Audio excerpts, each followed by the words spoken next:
West 7th Street in St. Paul has been a special part of the city for generations. However, a changing economy and rising costs are making it tough on the small businesses there.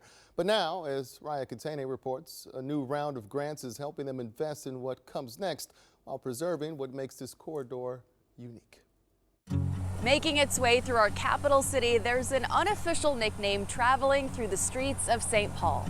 I got a Saint Small tattoo. It's a very small community. In St. Small. But in a big city. It's a really tight community. Finding connections. We're a little bit of lunatics. Is easy business. A city with no ego, if that makes any sense. And businesses along West 7th Street connect the past. The oldest commercial corridor in the state. With the future. We do screen printing, t-shirts, hoodies, embroidery.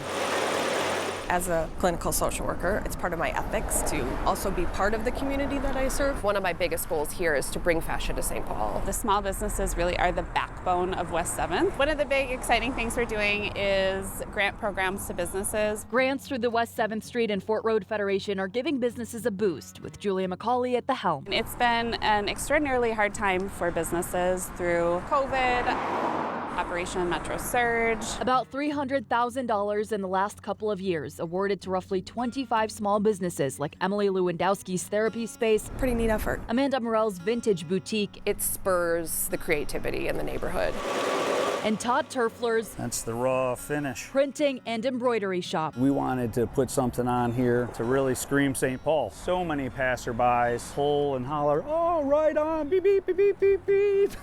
A grant paid for this bright St. Paul shout out. The wild and the frost and the saints. Brought to life by local artists on the side of Todd's shop, Rebel Ink. I love the colors. At Healing Space, Yeah, I absolutely love it. a grant helped Emily commission a different artist to bring their own creativity to her space. I kind of saw my receiving the grant as my opportunity to give back to the community and allow an artist to express themselves. And when Amanda received her grant, First thing I wanted to do was install awnings. she wanted to add a fresh flair to her store, Shop Country Club. I want to bring a modern edge to my storefront in like the lettering and what's in the window, but not really change too much of the history. This fourth round of grants focuses on facade improvements and energy efficient upgrades. We're so lucky to have a lot of the buildings preserved. Buildings that were here long before any of their current owners. In the lower corner, you have the Dakota. The groups during the beginning were the Germans and the Polish. Closely following were the Czechs and the Slovaks. Historian and author of Origin Story, Joe Landsberger, has chronicled an emerging city. What time period did you see the commercialization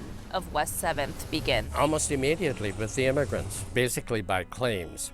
People came in and said, okay, I want this area. Nothing legal. That didn't start until 1848. Soon enough, businesses began to bloom. They really emerged out of the backgrounds of these immigrants. Coopers who made the barrels, blacksmiths. With the Germans, you had the beer. The beer never stopped flowing on West 7th. Yeah. Just ask Ruth Cashmark at the 620 Club. This is where people come to find community. The regulars were like, oh, Ruth's buying it? Oh, okay. Ruth worked at what was Keenan's Bar for 8 years before taking it over We wanted to keep it classic. and commissioning Elliot Looney I think I was born an artist. to bring new life to her building. I put out the question, what represents the community to you? This piece is called The Vibes and Lives as West 7th Thrives. Elliot is one of the artists using these bricks as a canvas to paint the city's story. The trapper and native heritage. One of the best places to get a hot dog is St. Paul. The different funk and flavor that St. Paul provides with different records and music. And it's kind of just this little connection that hits each neighborhood as you make your way downtown. The state's first commercial corridor built to connect a city. That's what makes it so cool is its history. But it's the connections inside these buildings Family businesses that have been passed down through generations. that capture the city's stories from its past It feels alive. to its future The future is bright and colorful. That it is. and all the moments in between. Ain't no place like St. Paul. In St. Paul, Raya Katene, It's home. KARE 11 News. The future is bright. Yet another round of grants open in July and applications are due by August 31st. Up to $10,000 funded by the Minnesota Pollution Control Agency will be awarded to small businesses looking to make environmentally friendly improvements. Community, You know, that's Minnesota, man. It so is. I had the opportunity to spend a little bit of time in St. Paul during Rondo days, and yeah. I really enjoyed it. I look forward to, exploring It's a more of great St. place. Paul and Oh, the Twin yeah. Cities. Oh, yeah, love it. Yeah, man.